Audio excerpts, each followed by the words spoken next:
కాకతీయుల యుగం 1030 నుంచి 1323 వరకు. శాతవాహనుల తర్వాత ఆంధ్రదేశం భౌగోళికంగా తిరిగి ఏకీకృతం అయ్యింది. వీరి కాలం నాటి సామాజిక ఆర్థిక స్థితిగతులను తెలుసుకోవడానికి ముఖ్యమైన ఆధారం వినుకొండ వల్లభరాయుడు రచించిన క్రీడాభిరామం. ఆర్థిక పరిస్థితులు. సిరి సంపదలతో కూడిన ఆర్థిక వ్యవస్థ అని అమీర్ ఖుస్రు మరియు రుద్రమదేవి కాలంలో మార్కో పోలో ప్రస్తావించారు. అమీర్ ఖుస్రు పుతుఫ్ ఉస్ ఖజాయిన్ అన్ గ్రంథంలో అల్లావుద్దీన్ సేనాని మాలిక్ కపూర్ ఓరుగల్లుపై దాడి చేయడాన్ని, సంపదను దోచుకున్న విధానాన్ని ప్రస్తావించాడు. వ్యవసాయం ప్రధాన వృత్తి గనుక చెరువుల నిర్మాణం ప్రాధాన్యతను సంతరించుకుంది. చెరువుల నిర్మాణం సప్త సంతానములు పాలకుటి బాధ్యతలు ఒకటిగా చెప్పబడుతుంది. కాకతీయులలో మొదటి ప్రోలరాజు కేసరి సముద్రము అనే చెరువును తవ్వించాడు. గణపతి దేవుని యొక్క సేనాధిపతి రుద్రుడు పాకాల చెరువును, రేచర్ల రుద్రుడు రామప్ప చెరువును త్రవ్వించారు. ప్రతాపరుద్రుని కాలంలో నెల్లూరు, కడప, పల్నాడు ప్రాంతములలో అడవులు పంట పొలాలుగా మార్చబడి కొత్త గ్రామాలు ఏర్పడ్డాయి. ఓరుగల్లు సువాసనలనిచ్చే బియ్యం ఉత్పత్తికి ప్రసిద్ధిగాంచింది. పంట పొలాలపై కోరు అనే వ్యవసాయ పన్నును, బీడు భూములపై పుల్లారి అనే పన్ను విధించబడ్డాయి. వ్యాపారము, పరిశ్రమలు.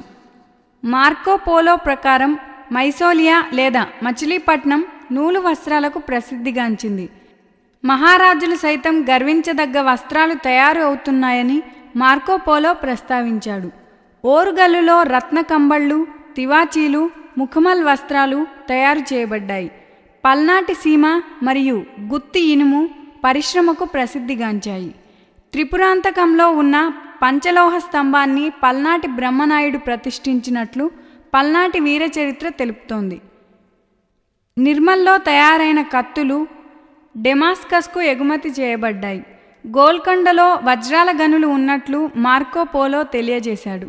విదేశీ వాణిజ్యానికి ప్రకాశంలోని మెటుపల్లి రేవుపట్టణం, నెల్లూరులోని కృష్ణపట్నం, కృష్ణాలోని హంసలదీవి మరియు మచిలీపట్నంలో ప్రధాన కేంద్రాలైనాయి.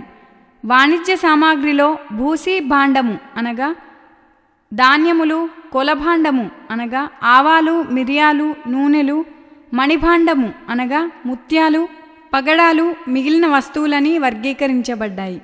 ముఖ్యమైన వర్తక శ్రేణులు నకరం, స్వదేశీ, పరదేశీ, ఉభయదేశీ, నానాదేశీ, పెక్కండ్రు. వ్రేగోలు వర్తక సంఘం 500 మంది సభ్యులతో కాకతీయ రాజ్యంలో వ్యాపారం నిర్వహించింది. యాదవులు వర్తక సంఘం వీరభాలంజలు కాకతీయ రాజ్యంలో వర్తకం చేసిన పరదేశీ వ్యాపారులు. నాణములలో గద్వానము అత్యంత విలువైనది. రూక అనగా వెండి నాణం మరియు చిన్నము అనగా ఇత్తడి నాణం చెలామణిలో ఉన్నాయి. సాంఘిక పరిస్థితులు. మతపరంగా తొలి కాకతీయులు జైనాన్ని ఆదరించారు. వేములవాడ, బోధన్, హన్మకొండ, పొట్ల చెరువు, కొలనుపాక ముఖ్యమైన జైన క్షేత్రాలైనాయి. ప్రోలరాజు మంత్రి అయిన భౌతన భార్య మైలమ్మ హన్మకొండలో కదలాయల బసది నిర్మించింది. ప్రోలరాజు హన్మకొండ శాసనం జానేంద్ర ప్రార్థనతో ప్రారంభమవుతుంది. గణపతి దేవుని కాలం నుండి జైనం సమస్యలను ఎదుర్కొంది. సిద్ధేశ్వర చరిత్రను బట్టి హన్మకొండలోని జైనులను గణపతి దేవుడు శిక్షించాడు. గణపతి దేవుడి గురువైన విశ్వేశ్వర శివుడు 36 జైన గ్రామాలను నాశనం చేశాడు. మతపరంగా కాలముఖి శైవము బాగా ప్రచారంలోకి వచ్చింది. గణపతి దేవుని గురువైన విశ్వేశ్వర శివుడు కాలముఖి శైవంను ప్రచారం చేస్తూ గోలకి మఠాలు అను శైవ ఆశ్రమాలను స్థాపించాడు. వైష్ణవము. నెల్లూరు, నందలూరు, తిరుపతి, మాచెర్ల, బాపట్ల, మంగళగిరి, సింహాచలం, శ్రీకాకుళం మరియు శ్రీకూర్మం అనగా శ్రీకాకుళం ప్రధాన వైష్ణవ కేంద్రాలైనాయి. వీరశైవ మరియు వీర వైష్ణవ శాఖల మధ్య వైరం వల్ల బలిజ కులాలు, సాతాను అను కొత్త కులాలు ఏర్పడ్డాయి. వీర వైష్ణవుల కారణంగా పద్మనాయకులు అను కొత్త శాఖ కూడా ఏర్పడ్డది. కుల సంఘాలు సమయములుగా పిలువబడ్డాయి. బ్రాహ్మణ సమయమును మహాజనులని, వైశ్య సమయమును నకరమని ప్రత్యేక పేర్లు ఇవ్వబడ్డాయి. సాంఘిక దురాచారాలైన బాల్య వివాహం, వరకట్నం, ఓలి అనగా కన్యాశుల్కం, నిర్బంధ వైద్యం, సతీ సహగమనం బలపడ్డాయి. వేశ్యావృత్తి ప్రబలిపోయినది. నాటి యువకుల ప్రవర్తనను, దురాచారాలను క్రీడాభిరామం చక్కగా వివరిస్తుంది. సమాజంలో కేవలం రాజసేవ కొరకై వినియోగించబడ్డ లెంకలు అను కొత్త సామాజిక వర్గం ఏర్పడింది. విద్యా కేంద్రాలుగా విద్యా మండపములు ఏర్పడ్డాయి. మందాడు అనగా మంథని కరీంనగర్, విశ్వేశ్వర శివుడు ఒక వేద పాఠశాలను ఏర్పాటు చేశాడు. కర్ణాటక రాజ్యాన్ని స్థాపించినవాడు సాదుతుల్లా ఖాన్, తర్వాత దోస్త్ అలీ, ఇతని కొడుకే చందా సాహెబ్. ఈతని తర్వాత అన్వరుద్దీన్. ఈయన కాలంలో 1-2 కర్నా యుద్ధాలు జరిగాయి. బెంగాల్ ఆక్రమణ.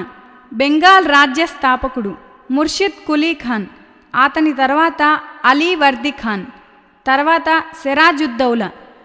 ఈయన 150 మందిని బంధించాడు. తర్వాత వరుసగా మీర్ జాఫర్, మీర్ ఖాసం, నజరత్ బెంగాల్కు రాజ్యస్థాపకులుగా ఉన్నారు.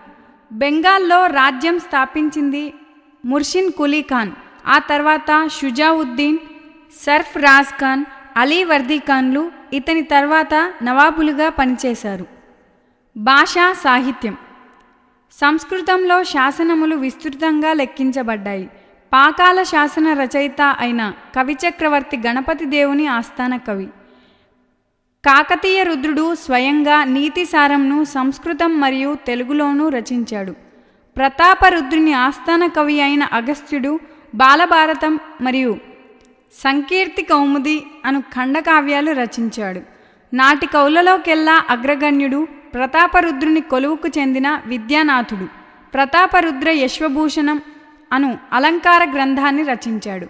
దేశీ కవిత ఉద్యమము శివకవులతో ప్రారంభమైంది. ఈ ఉద్యమానికి ఆద్యుడు పాల్కోరి సోమనాథుడు. పండితారాధ్య చరిత్ర, బసవ పురాణం అనే ద్విపద కావ్యాలను, అనుభవసారం అనే పద్యకావ్యాన్ని మరియు విషదీప శతకంను రచించాడు. సోమనాథుని యొక్క ద్విపద కావ్యాలే తెలుగు భాషలో మొదటి స్వతంత్ర కావ్యాలైనాయి. తిక్కన శిష్యుడైన మారన మార్కండేయ పురాణాన్ని తెలుగులో రచించాడు. కేతన తెలుగులో రచించిన దశకుమార చరిత్ర మొదటి కథాకావ్యంగా ప్రసిద్ధిగాంచింది. అదేవిధంగా కేతన ఆంధ్ర భాషాభూషణం అనే తెలుగు వ్యాకరణ గ్రంథాన్ని కూడా రచించి వ్యాకరణం లేని లోటును తీర్చాడు. మంచెన కేయూర బాహు చరిత్రను రచించాడు. బద్దెన నీతి శాస్త్ర యుక్తావళి మరియు సుమతి శతకాన్ని రచించాడు. శివదేవుడు పురుషార్థసారం రచించాడు. త్రిపురాంతకుడు సంస్కృతంలో రచించిన వీధి నాటకం ప్రేమాభిరామం ఆధారంగానే వినుకొండ వల్లభరాయుడు తెలుగులో క్రీడాభిరామం రచించాడు. గోన బుద్ధారెడ్డి రంగనాథ రామాయణం తెలుగులో మొదటి ద్విపద కావ్యంగా గుర్తింపబడ్డది. సంగీతం, నృత్యం. ఈ 2 లలిత కళలు గణనీయంగా అభివృద్ధి చెందినట్లు కాకతీయుల శిల్పకళలో కనిపిస్తుంది. జయవ సేనాని వాద్య రత్నావళి, నృత్య రత్నావళి మరియు గీత రత్నావళి అను సంగీత నాట్య గ్రంథాలను రచించాడు. వాస్తు శిల్పం. కాకతీయుల గుర్తు స్తంభ తోరణాలు. కాకతీయుల ప్రోలరాజు కాలంలో హన్మకొండలోని సిద్ధేశ్వర ఆలయము, పద్మాక్షి ఆలయము, ఓరుగల్లులోని స్వయంభూ శివుడు ఆలయాలు మరియు కేశవాలయమును నిర్మించారు. ఎత్తైన అధిష్టానములపై నిర్మాణములు, సుందరమైన శిల్పములతో మరియు నగీషీతో కూడిన స్తంభములు, స్తంభ తోరణములు కాకతీయుల వాస్తుశైలిలో ముఖ్య లక్షణాలు. క్రీస్తు శకం 1162లో కాకతీయుల రుద్రుడు హన్మకొండలో 1000 స్తంభాల గుడిని నిర్మించాడు. నాటి శిల్పకళా ప్రావీణ్యానికి ఇది ప్రధానమైన ఉదాహరణ. రామప్ప చెరువు గట్టున రేచర్ల రుద్రుడు నిర్మించిన పాలంపేట దేవాలయం కాకతీయుల నిర్మాణంలోకెల్లా అత్యంత అందమైనది. ఈ నిర్మాణాలను చేపట్టిన శిల్పి చంద్రభూషణుడు. నీటిలో తేలే ఇటుకలను కూడా ఈయనే సృష్టించాడు. చిత్రలేఖనం. ఓరుగల్లులో 1500 మంది చిత్రకారులు ఉన్నట్లు ప్రతాప చరిత్ర తెలియజేస్తోంది. ప్రతాపరుద్రుని ఆస్థానానికి చెందిన మాచర్ల దేవి ఓరుగల్లులో చిత్రశాలను నిర్మించింది. ప్రజలకు ముఖ్యమైన వినోదం తోలుబొమ్మలాట.